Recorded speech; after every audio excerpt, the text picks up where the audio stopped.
আমরা তৈরি করি যে আল্লাহ এই জীবনটাকে কোনোদিন নষ্ট করা যাবে না।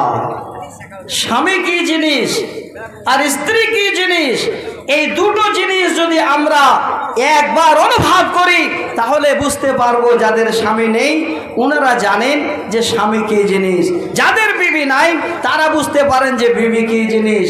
কেন বলছি?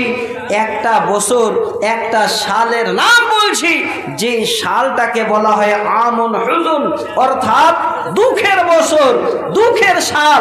সেই সালে আল্লাহ রসুল কেন কষ্ট পেয়েছিলেন? কষ্ট পাওয়ার কারণ শ্রোতা মণ্ডলীরা আমার, পরে আমার মা জননী ভাইজান সকলকে যেন হাদিসের অংশটা তুলে দিই।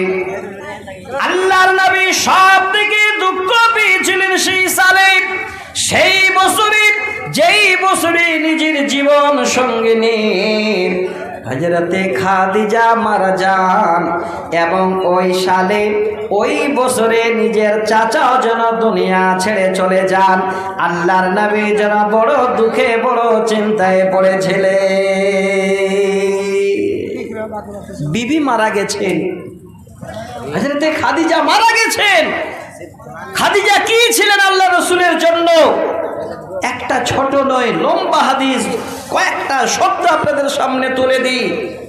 আজকে আমার মায়েরা যদি একটু সাথ দেয়, একটু যদি দাঁড়িয়ে যায়, সেই বাড়িতে আল্লাহর বরকত থেকে শুরু করে দাম্পত্য জীবনের সুখ ছন্দে জীবন কাটবে, কোনোদিন যেন বাড়িতে দুঃখ হবে না। যদিও লম্বা হাদিস ছোট করে বলি, আল্লাহ রসুল গারে হেরায় তিনি ধ্যানে মগ্ন। উদ্দেশ্য কি ছিল? আল্লাহ তিনার উদ্দেশ্যকে পূরণ করে দিয়েছেন। যে কবিতাটা আমি মাঝে মধ্যে গাইতাম, আজকে এক আধ দুটো লাইন শোনাচ্ছি। আল্লাহ রসুল সেখানে যে ছিলেন, উদ্দেশ্য কি ছিল? কবি যেন বলেন, ধ্যানের তো ছিলেন নবী গারে হেরাতে, ফুরকানে হামেদ নাজেল হলো জিবরিল দারাতে। ধ্যানের তো ছিলেন নবী গারে হেরাতে, ফুরকানে হামেদ নাজেল হলো জিবরিল দারাতে। ইকরা বলেন রুহুল আমিন, নবীকে দেন পড়ার তালিম। বলেন নবী উম্মি আমিন, বলেন নবী উম্মি আমিন, জানি না গো পড়িতে, ফুরকানে হামেদ নাজেল হলো জিবরিল দারাতে। যে জায়গায় আল্লাহর কোরআন অবতীর্ণ হয়েছে, সেই হাদিসের মাধ্যমে আল্লাহ নবীর জীবন কাহিনী নয়, যেটা যেন বাস্তব, সেটাই আপনাদের সামনে আমি তুলে দিই। যেদিন প্রথম কোরআনের আয়াত অবতীর্ণ হয়, আল্লাহর নবী এত জন ভয় ভীত হয়ে গেলেন, এতই চিন্তায় পড়ে গেলেন, শরীরে যেন বিমার হয়ে গেছে, জ্বর এসে গেছে, ভয়ে থরথর করে কাঁপে। পরিশেষে এবার বাড়ি ফিরছেন, দরজা থেকে আওয়াজ দিয়ে বলেন, খাদিজা, ওরে খাদিজা, জাম্মিলুনি জাম্মিলুনি, তাড়াতাড়ি করে তুমি আমাকে চাদর ওড়াও। হ্যাঁ শ্রোতা মণ্ডলী, পৃথিবীর বুকে এই রকমের বিবি যদি কারো ঘরে থাকে, দেখুন শান্তির বার্তা। হযরতে খাদিজা তাড়াতাড়ি করে বেরিয়ে আসলেন, এসে দেখেন নবী আমার যেন খুব ভয় ভীত হয়ে আছেন। চাদর ওড়ার কথা বলেন, হযরতে খাদিজা নবীজিকে সুন্দর করে আগলে ধরে নিয়ে গেলেন ঘরে, আর বলেন, নবী গো কেন চিন্তা করেন? কোনো চিন্তা করবেন না। আল্লাহর নবী খাদিজার দিকে তাকান আর বলেন, ইন্নী খাশিতু নাফসি, হে খাদিজা, আমি যেন আমার নফসের বড় ভয় পাচ্ছি, হয়তো আর আমি বাঁচব না, হয়তো আমি দুনিয়া ছেড়ে চলে যাব। আল্লাহর নবী বলেন, এই কথাটা যখনই আমি আমার খাদিজাকে জানালাম, খাদিজা যেন আমাকে ধরে বলেন, নবী গো, না না, এটা কোনোদিন হতে পারে না, আপনাকে কোনোদিন যেন আল্লাহ এত তাড়াতাড়ি তুলে নেবেন না। কি সান্ত্বনা দেন!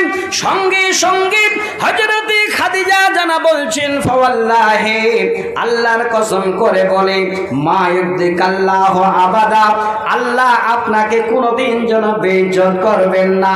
কারণটা হলো, আপনি যে অসহায় যারা তাদের সঙ্গে সৎ ব্যবহার করেন, যারা পৃথিবীর বুকে এই রকমের মজলুম তাদের পাশে আপনি দাঁড়ান, আপনি মেহমানের মেহমান নামাজি করেন, আপনি যেন রিশতাদারের সঙ্গে সম্পর্ক ভালো রাখেন।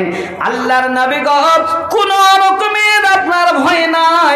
আমি খাদিজা আপনার জন্য যেন আল্লাহর কাছে এটা সাজবাই করি, আমি আল্লাহর কাছে জানাই আপনার কোন রকমের সমস্যা হতে পারে না।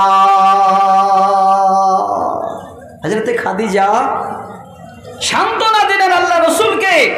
পৃথিবীর বুকে এমন একজন স্ত্রী ছিলেন যে স্ত্রীর মাধ্যম দিয়ে আল্লাহ রাসূল যেন এই রকমের দুঃখের কথাও প্রকাশ করেছেন।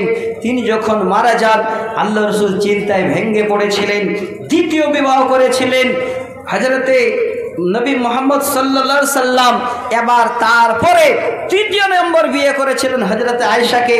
আমি এই জায়গাটা আপনাদের বোঝার জন্য যাচ্ছি না, আমার যেটা মেন উদ্দেশ্য সেটা হলো আমাদের দাম্পত্য জীবন আমরা কি করে সুখের কাটাবো, কি করে আমরা আমাদের ছেলে মেয়েকে আগামী দিনে একটা ভালো জেনারেশনে পৌঁছাতে পারবো, তার চিন্তা ভাবনা আমাদের করতে হবে। দেখেন, 2 থেকে 3টা ছোট ছোট করে হাদিসের শব্দ শোনাই। একটা হাদিস আপনাদের সামনে আমি তুলে দিচ্ছি। অনেক ভাই, অনেক বন্ধু আছেন, নিজের স্ত্রীকে ধোঁকা দিতেও আমরা ছাড়িনি। যে স্ত্রীর মাধ্যম দিয়ে এত বড় শান্তির বার্তা যারা এত বড় আমাদের জন্য করতে পারেন, সেই স্ত্রীকে আমরা ধোঁকা দিয়েছি। কোন জায়গায়? এই ধোঁকার জায়গাটা কি? আমি কোরআনের আয়াত পড়েছিলাম, সূরা নিসা আয়াত নাম্বার 4। প্রথম নম্বর ধোঁকা হলো কোথায়? আমাদের দেশে, আমাদের বাঙালি একটা খারাপ প্রথা আছে। আমি বলছি, যদি আপনাদের বিহারে থাকে শুধরে দেবেন, শান্তিতে থাকবেন, সুখে থাকবেন, আপনার ছেলে মেয়ে শান্তিতে থাকবে ইনশাআল্লাহ। সেটা হলো, যখন কোনো ছেলে মেয়ের বিয়ে হয়, বেশিরভাগ বিয়েতে মোহরানাটা বাকিতে রেখে ওই স্ত্রীকে ঘরে নিয়ে আসা হয়। আপনাদের বিহারে আপনারা নিজেরা একটু কথা বলবেন। আমি জানতে চাচ্ছি, মোহর বাকি রেখে বেশি বিবাহ হয় না নগদ মোহরানায় বেশি বিবাহ হয়? ভাইজান, আপনারা কেউ বলবেন যে কোনটা আপনাদের দেশে বেশি চাল আছে? যদি বেশি বাকি রেখে মোহরানা আপনারা বিয়ে করেন, তাহলে আল্লাহর কোরআন শোনাচ্ছি এবং এই কোরআনের মাধ্যমে আমরা আজকে সুদূরে যাব যে আল্লাহ, আমি আমার জীবনের শান্তির জন্য এই রকমের একজন বিবি নেব, যেই বিবি আমার ঘরে থাকবে, আমি তার কাছে ঋণী হয়ে থাকবো না, তার মোহরানা আগে আমাকে দিতে হবে। প্রয়োজনে আপনারা যারা এখনো বিবাহ করেননি, টানা একদম 6 মাস ধরে রাজমিস্ত্রির জোগাড়ি দেন আর কিছু পয়সা জমা করেন, যেদিন বিয়ে করতে যাবেন সেদিন আল্লাহর এই আইনটাকে ফলো করবেন। আপনার বাড়িতে কত বড় শান্তি আসতে পারে। একবার কোরআনের আয়াতের তাফসীর এবং তার সঙ্গে 1-2টো হাদিস আপনাদের সামনে তুলে দিচ্ছি। যেহেতু সময় শর্ট, খুব তাড়াহুড়া করছি, 9:30 বাজলে আমাকে নেমে যেতে হবে। মাত্র 15 মিনিট সময় আছে। এই 15 মিনিটের মধ্যে আপনাদের সামনে আলোচনা আমি আবার গভীরভাবে নিয়ে আসি। কোরআনের আয়াত পড়েছিলাম, এই আয়াতে আল্লাহ পাক কি বলতে চান? রব্বুল আলামিন বলতে চান, ওরে পৃথিবীর মানুষ, ওয়া আতুন নিসা সাদাকাতিহিন্না নিহলাতান। হে পৃথিবীর মানুষ, যখন তোমরা বিবাহ করতে যাবে, তোমরা সেই তোমার বিবিকে মোহরানাটা নগদে আগে ধরিয়ে দেবে। দেখেন, বাড়িতে সব থেকে আপনার বড় নিয়ামত আপনার বিবি ঘরে আসছে, আর যে বিবিকে নিয়ে আপনার সারা জীবনের জন্য আনন্দ হবে, ওই বিবির মোহরানাটা আপনি কেন বাকি রাখে? আল্লাহ দিতে বলছেন যে আগে মোহরানা দিয়ে দাও। আল্লাহ পাক কত সহজ পদ্ধতি আমাদের বলে দিয়েছেন। আপনি 6 মাস জোগাড়ি দিলেন, আপনি 6 মাস জোগাড়ি দেওয়ার পরে 10,000 টাকা মেনে নেন, সাপোজ রেখে দিলেন। এবার বিবাহ করতে গেলেন, বিবাহ করতে গিয়ে 10,000 টাকা নগদ মোহরানা আপনি দিয়ে দিলেন, বিয়ে করে নিয়ে আসলেন, সংসার জীবনে পদার্পণ করলেন, সংসার চালাচ্ছেন। এবার দেখা গেল সংসারে আপনার অভাব পড়ে গেছে, পড়তেই পারে। বিবি যদি আল্লাহওয়ালি হয়, বিবি যদি স্বামীর দরদ বুঝে, এবার 10,000 টাকা তার কাছে মোহরানা হিসাবে আছে। কোনদিন বিবি যদি বলে, স্বামী গো, তোমার আর আমার এত সুন্দর দাম্পত্য জীবন, আমাদের যেন আনন্দের জীবন চলছে, তাই গো স্বামী, আজকের দিনে আপনার কাছে আমার এটা বিশেষ আবেদন, এই দুঃখের সময়টা আমরা যেন সুখের সময় হিসাবে আজকে 2 জন মিলে ব্যবহার করি। তাহলে আপনারা এই জায়গাটা কি করে সুন্দর করে কোরআনের আয়াতের তাফসীরটা নেবেন। বিবি তখন ডেকে বলছে, স্বামী গো, আজকে আমাদের সুখের জীবন গড়ি, আপনি কর্ম করেন, হয়তো আমাদের বিবি বাচ্চাকে নিয়ে আপনি অনেক চেষ্টা করেন আগে বাড়তে পারেন না। এই যে দেখেন, আমার কাছে আপনি 10,000 টাকা মোহরানা দিয়েছিলেন, আমি 500 টাকা আমার কাছে মোহরানা হিসাবে রেখে দিলাম, 9,500 টাকা আপনাকে দিয়ে দিলাম, আপনি সেই টাকাটা নিয়ে নেন। আল্লাহ বলছেন, আমি আল্লাহ নিজেই যেন ছাড় দিলাম, তোমার বিবির টাকা তোমার বিবি যদি তোমাকে ফেরত দেয়, তাহলে তুমি সুন্দর করে খাও, খরচ করো, আনন্দ করো, কোনো বাধা নেই। আল্লাহ নিজেই বলছেন, ফাইন তিবনা লাকুম আন শাইইম মিনহু নাফসান ফাকুলুহু হানিআম মারিয়া। আপনাকে বিবি তার মোহরানার টাকা ফেরত দিয়ে দিল, এবার সামথিং মনে করেন 500 টাকা হাতে রেখে দিল, আর 9,500 আপনাকে ফেরত দিয়ে দিল। আপনি খরচ করেন, আপনি খান, আনন্দ করেন, কোনো রকমের গুনাহ নাই, কোনো ক্ষতি নাই। কিন্তু দুঃখের বিষয়, আমরা 10,000 টাকা যদি মোহরানা হয়, একটা নাকফুল নগদে দিয়ে আর প্রায় 9,500 টাকার উপর বাকি রেখে দিয়ে ওই বিবিকে নিয়ে সারা জীবন সময় কাটায়। তারপরেও যদি আপনার আমার নিয়ত ভালো থাকে যে আমার বিবির মোহরানা আমি আদায় করে দেব, তাহলে ভালো। হাদিসে শব্দ এসেছে খাদাআহা।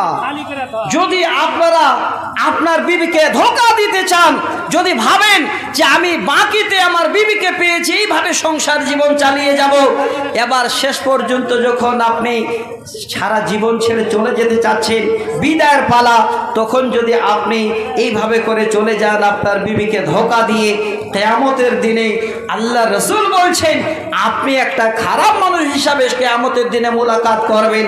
তো আমি অনুরোধ করব আপনাদের, আমার শ্রোতা মণ্ডলী, আমার ভাই, আমার বাপজান, আমি আজকে আপনাদের এই জায়গাটাতে প্রথম হিসাবে এত শান্তি মজলিস দেখলাম, এত শান্তি আপনারা দিয়েছেন যে কোনো চিৎকার নেই, কোনো চেঁচামেচি নেই, যে যেমনভাবে আসলেন তেমনভাবে এসে বসে গেলেন, এবং আপনারা এত খুশি, এত আনন্দ হয়ে বসেছেন যে আপনাদের খুশির সীমা নেই, আপনারা শোনার জন্য এসেছেন। তো আমি অনুরোধ করব আপনাদের সকলকে, আজকে আপনারা আমরা সবাই মোহরানা নগদ দিয়ে দেব, কিন্তু মাথায় রাখবেন খুব ভালো করে, আপনারা আপনার শ্বশুরের কাছে কোনোদিন চাপ দেবেন না। এমনিতেই তো একটা করে আপনাদের দিচ্ছে বাইক, না দেয় না? আলহামদুলিল্লাহ। যদিও এই দায়িত্বটা আজকে আমার ছিল না, আমাকে শুধু তাকরির করার জন্য বলেছিলেন, কিন্তু কোথায় ছিল মোহাম্মদ তাহির ভাই আমার হাতে প্রথমেই ৬,০০০ টাকা নগদে দান নিয়ে উনি এসে হাজির হয়ে গেছেন, আর একজন ১,০০০